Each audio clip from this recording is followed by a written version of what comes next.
So I have the pleasure of introducing two presenters today, Marco Dennert and Sarah J Tracy, both from the University of Arizona, for their presentation, So What Now? Synthesizing Practical Advice on Alt-AC and Pracademic Career Opportunities for Graduate Students. Marco Dennert is a doctoral student in the Hughes Down School of Human Communication at Arizona State University. His research interests focus on critical cultural approaches to communication and rhetorical studies. In addition to research and teaching, Marco co-organized the virtual workshop series Alt-AC and COM, exploring career options beyond the Academy for Communication PhDs. With Dr. Sarah J. Tracy, Marco is invested in exploring alternative and adjacent career options for current and recent graduate students in communication. Sarah J. Tracy is a researcher, author, speaker, and a consultant who focuses on fostering human flourishing. Her mission is to help others craft award-winning scholarship, produce preferred outcomes in organizations, tell persuasive stories, and better elucidate human experience so as to create interactional patterns that build sustainable relationships and organizational flourishing. She is a professor of organizational communication and qualitative methodology and the director of the Transformation Project in the Hughes Down School of Human Communication at Arizona State University. She is passionate about cultivating opportunities for communication scholars to pursue meaningful careers in a variety of settings, including academic, corporate, nonprofit, and governmental contexts. So let's give them a round of applause as they get started.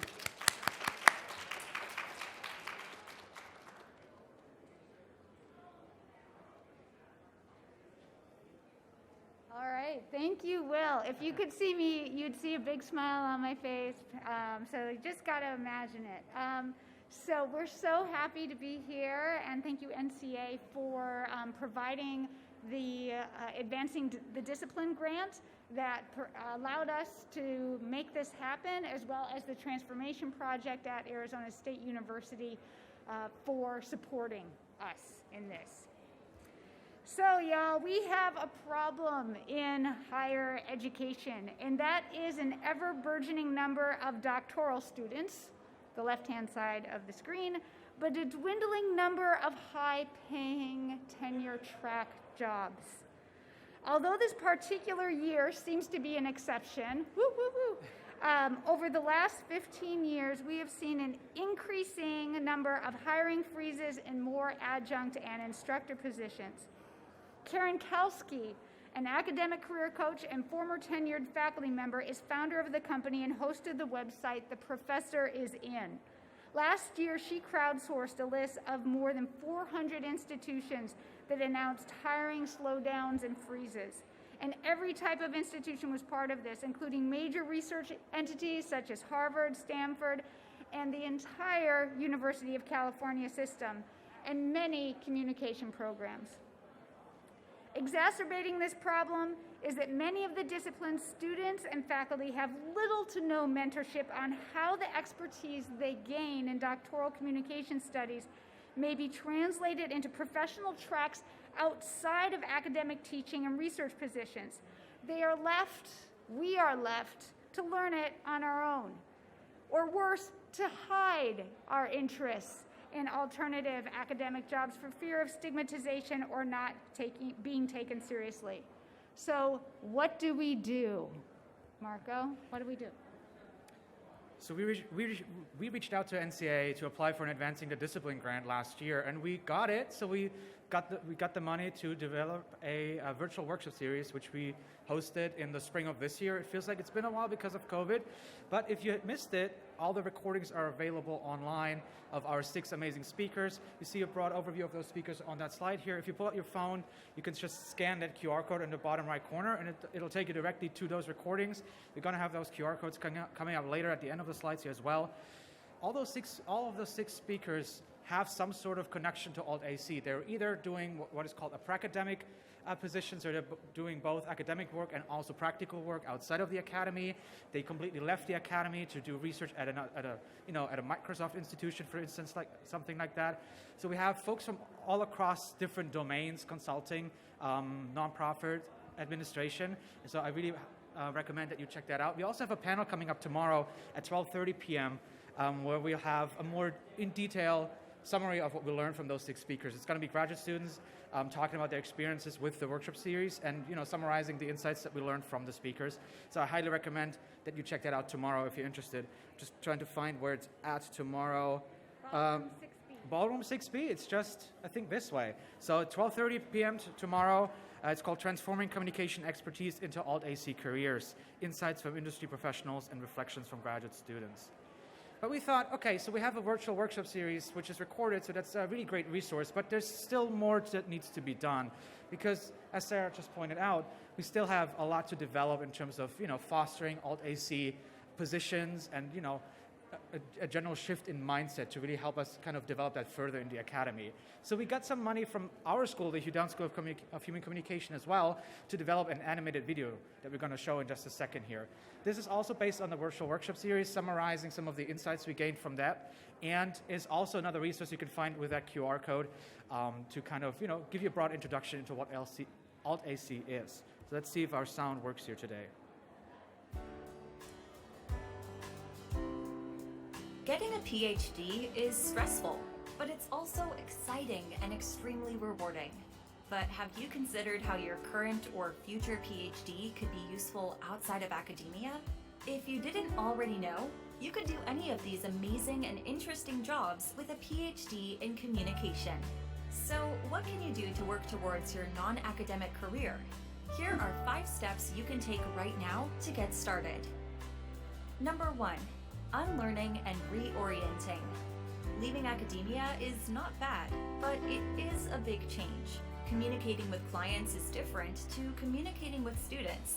So take time to understand your non-academic audience so you can speak to them in a way that makes sense to them on the platforms they use. Number 2, networking. Networking is one of the most successful ways to develop a good support network and can open the door to lots of opportunities. NPR stated that 80% of jobs today are filled through referrals. Reach out to people to find out about their own journeys and ask them lots of questions. You can even set up a time to chat with them. But don't directly ask for a job interview.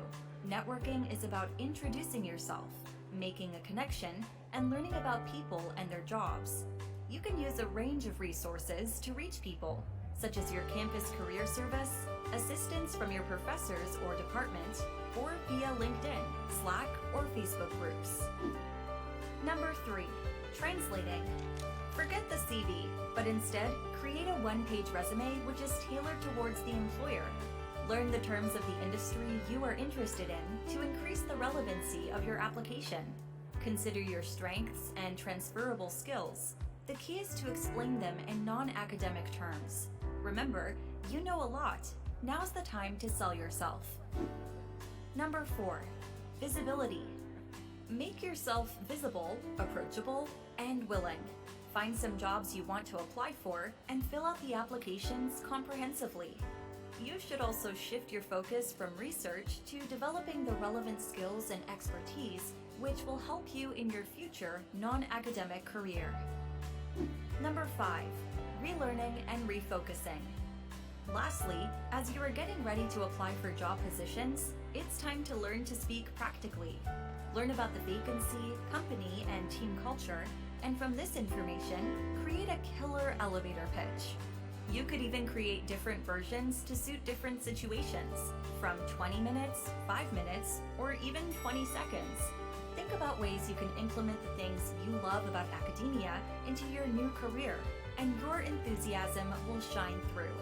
Communication skills are relevant in many areas and spaces, not just academic ones. As a communication specialist, you have the power to translate your expertise into practical settings. You can bring value to organizations and companies outside of academia.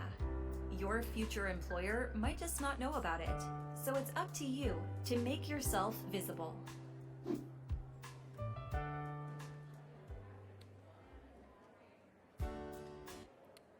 All right. Right, so it's nice to have all these resources available, recordings of workshops, a video. There's a whole bunch of resources online on specific websites by the NCA, at that QR code I just showed you that's going to pop up at the end. But what can we actually do? What can you all do as graduate students, junior scholars, master's students? Like, what do we do if we want to develop a career outside of the academy? We're now moving through a few steps or a few things you might consider that might help you developing some of those insights, or reorienting yourself towards a non-academic or a kind of a mixed Pracademic career here as a graduate student.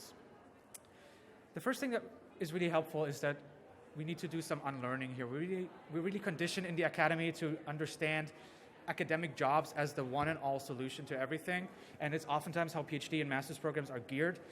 But there needs to be some sort of unlearning that needs to happen here in terms of leaving academia is not necessarily bad. You're not betraying your advisor, you're not betraying your department or their line of scholarship. You're just developing a different career that is also very valuable, because you're going to have a lot of different skill sets and going to be using your skill sets that you're learning in your PhD or master's program to do a different kind of work that is not lesser compared to an academic job position here. So that's why we're starting with this notion of unlearning at the very beginning. As you saw in the video, it's really, really, really, really, really important to network, not only at conferences like NCA, but also beyond that, because networking is going to be a very important way to get access to not only jobs, which is oftentimes the end goal, but also to insights about jobs, to internships, to just talking to people, learning about their everydayness. If you don't have a chance to talk to someone who does the thing that you might be interested in, how would you know if you'd like that, right? And that will also help you figuring out if what they're doing is actually not boring or not relevant to what you're doing. So that's going to help you figuring out, okay, what do people do outside of academia with a skill set that I'm currently developing as a PhD or master's student. Something that we're very good at as academics is theory. We're always talking in theoretical terms, using a lot of jargon. And once we are ready to leave the academic world or take a step outside of it, we should leave all that theoretical jargon behind and really start trying to talk in practical terms. How is this going to be relevant to your stakeholders, to your audience, to the folks that you're working with, your clients, your employer? How can you translate your skills into something that is practical? Because the goal is not necessarily building theory outside of academia, but really to accomplish specific goals in the field, as we oftentimes say in qualitative research, right? Furthermore, we need to understand the meaning of a PhD. It's interesting that some of our speakers recommended even not mentioning that you have a PhD, because it comes with a lot of expectations for those of us who may not be sharing an academic space like ours right now. PhDs as a degree do not hold the same value or same power outside of academia as they might hold within here.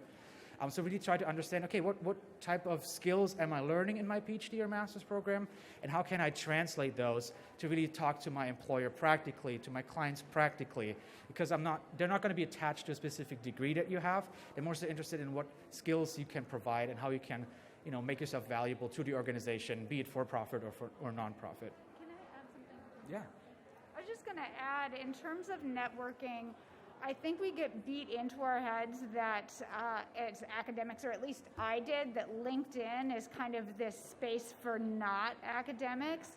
And academics, if you want to have a non-academic career, that is the place to go. And I've always thought of LinkedIn as this sort of spamming machine rather than actually a place to go to connect. You can turn off your automatic notifications on LinkedIn.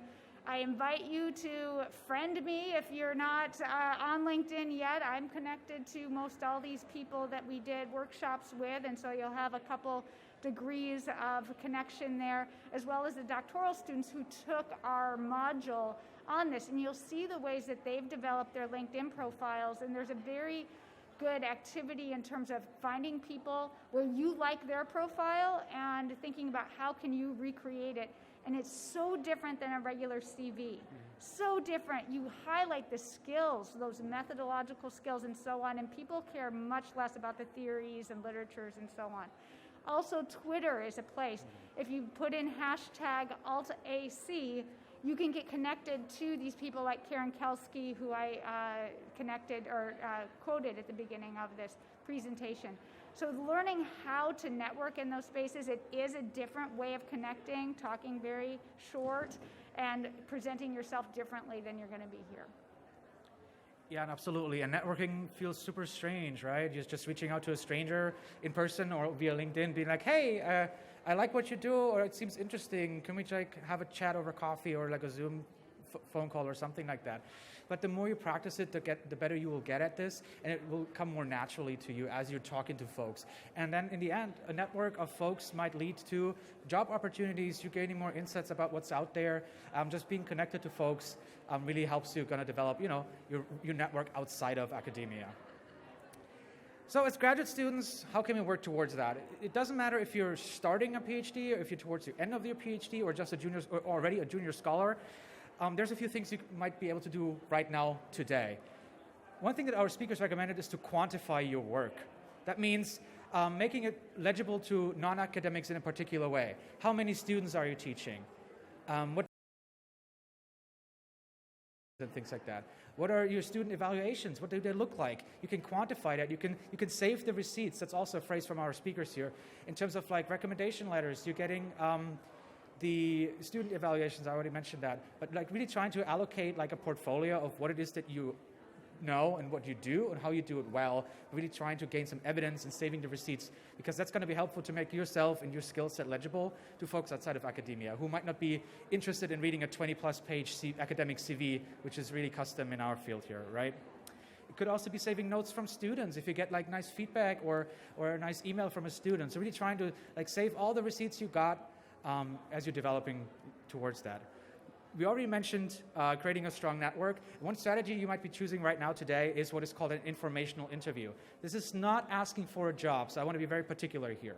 An informational interview is basically just talking to a person, trying to understand what it is that they do on a day-to-day basis. So say you're interested in consulting. You might find someone on LinkedIn who works in a firm that you find really interesting. You just send them a LinkedIn message. Hey, would you have time for like a half-hour, 1-hour conversation, depending where you're at, over coffee or via Zoom. I'm just interested over coffee or via Zoom. I'm just interested in learning more about your day-to-day experience as a consulting person. And that is going to be really, really helpful in not only creating a network, but also learning about specific jobs out there. Because something like consulting might sound really like vague to us because we're not doing it on a day-to-day basis. And by talking to people who are actually doing what you might be interested in, you get a better sense of what it is that this job does and feel and look like in the end.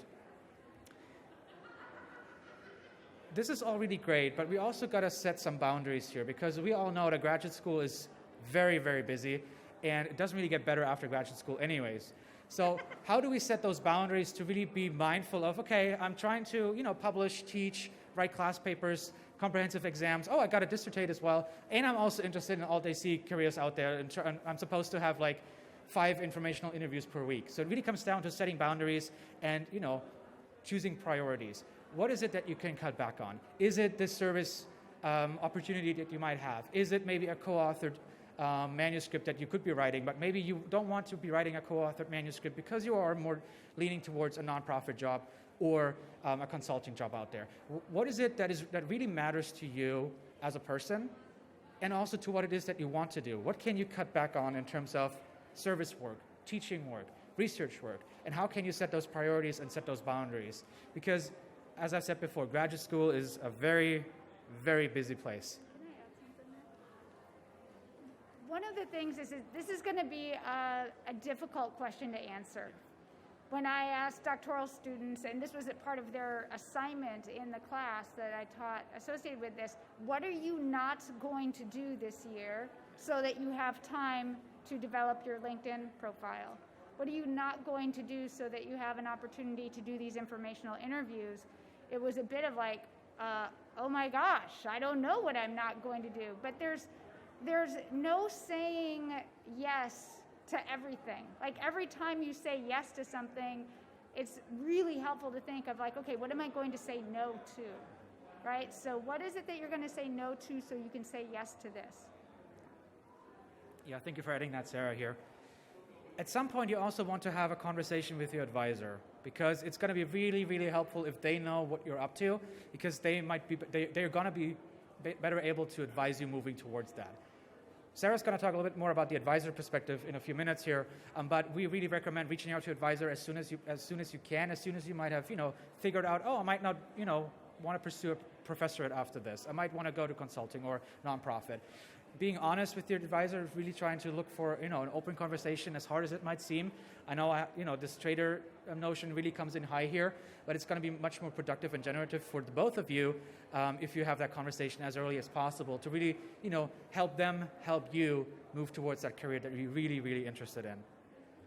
It can also be a conversation with other trusted mentors, so it doesn't necessarily have to be your advisor, but we nonetheless recommend reaching out to them as soon as you can to just be open and frank about what is happening. There's so many resources out there. We can't really count them all. We're just listing a few here on the slides. One is called Aurora. That's going to be a platform that your university wants to have access to. They are actually the ones who have to set it up with them and purchase a license for that. But that is a useful resource that can give you, courses online, access to like mentoring and other things like that. Our university, Arizona State University, has access to that. So if you're interested in how to get access to that, you're welcome to reach out to us or our Career Center. But that is a good resource here. There's also a whole lot of courses online on LinkedIn Learning, NCA Prep Talks, a lot of like courseical or online courses out there in terms of like developing certain skills. So if you're interested in a specific career and you find that, oh, maybe I should develop a specific skill set or I should develop a specific method more closely, it doesn't necessarily always have to be through graduate seminars at your institution. There's also a whole lot of other opportunities out there in terms of like taking online classes over the summer or things like that. There's a book called Leaving Academia by Christopher Catterin that we used in our Arizona State University variation of Alt-AC. That is really helpful because he talks really practical about how to do all these things. He has very practical, suggestions, and this is just one of the many books that are out there in terms of, giving you advice on the ground from a person who did leave academia, telling their story of what they did and how they ended up being where they are. So we talked a lot about what graduate students can do, and I'm going to now turn it over to Sarah to talk a little bit more about what the discipline can do, because it's not just graduate students who are working towards more Alt-AC presence in higher education. All right, very good. So where do we go from here in the discipline? First of all, just show of hands of the group that is here.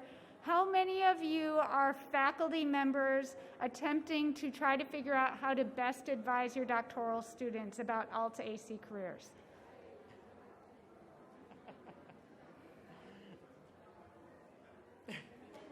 All right, so we have one.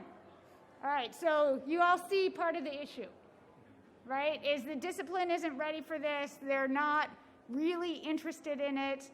And so we've got to cultivate this somehow. And so hopefully somewhere on this NCA recording or somewhere we can continue to develop this. But I have a few ideas, and maybe you can educate up at your institutions.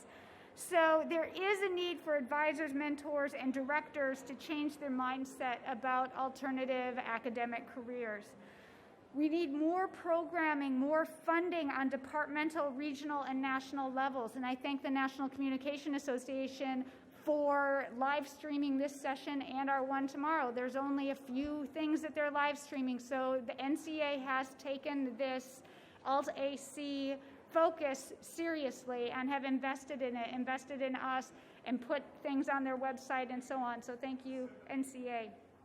We can also continue special workshops and panels at conferences focused on Alt-AC career paths. But this is difficult because to get, for instance, our panel tomorrow, we have the names of all the people who came and did workshops with us, and we're talking about the expertise they provided, but they would have required such big honorariums to actually come to NCA that they are not at NCA.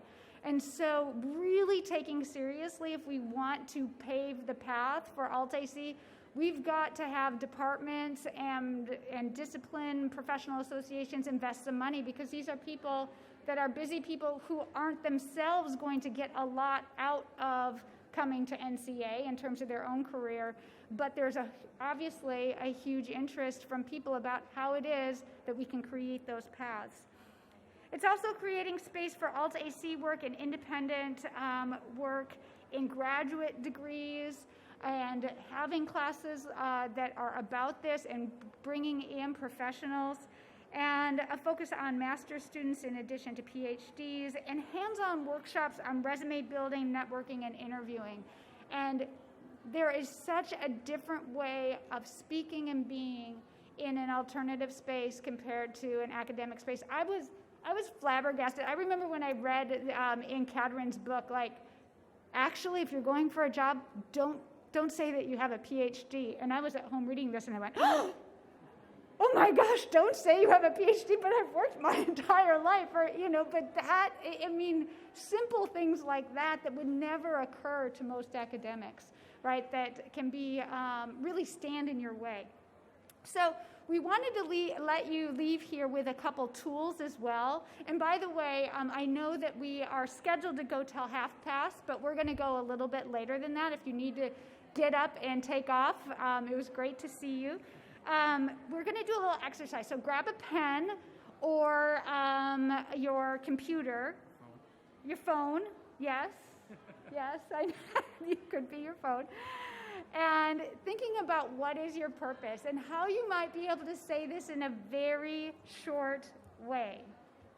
All right, so first I'm just going to go through what the queries are here.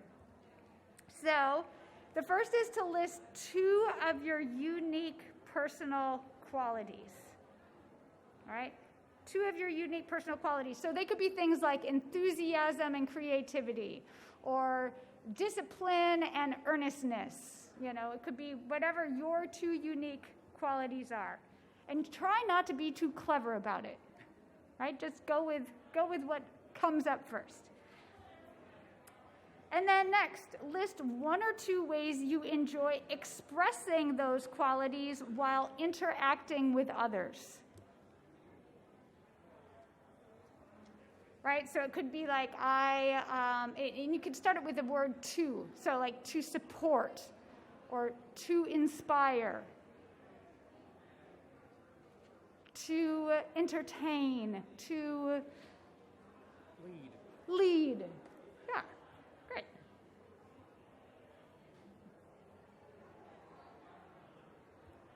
Next up, a very short sentence of what does the perfect world look like?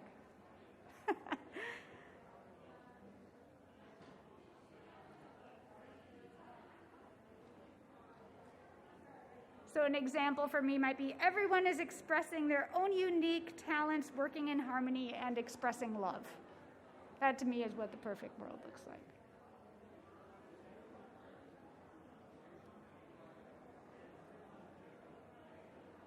Okay, and then putting it all together, here's an example. My purpose is to use my creativity and enthusiasm, so those first 2 qualities, to support and inspire others, that's the second bullet there, to freely express their talents in a harmonious and loving way.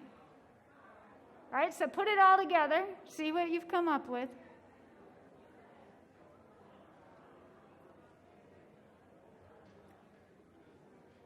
That's not actually my purpose. Yeah, my purpose is to use my discipline and optimism to teach and strategize with others so they may playfully work toward achieving a goal or solving an organizational, social, or personal problem. Right. And it took me a while. I didn't do it like in 3 minutes, right, in here. So we're just practicing. So for just a moment, just turn to someone, well, actually, on your own, think for a second, how could this purpose be relevant inside the academy and outside the academy? So look at your purpose. How could it be relevant inside and outside?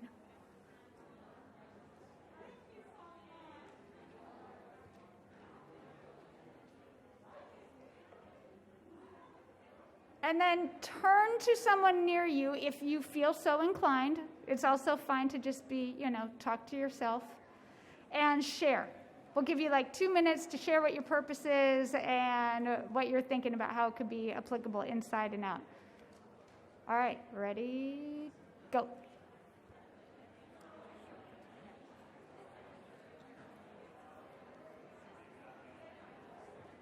All right, please finish up and thank your partner for their brilliant purpose in life.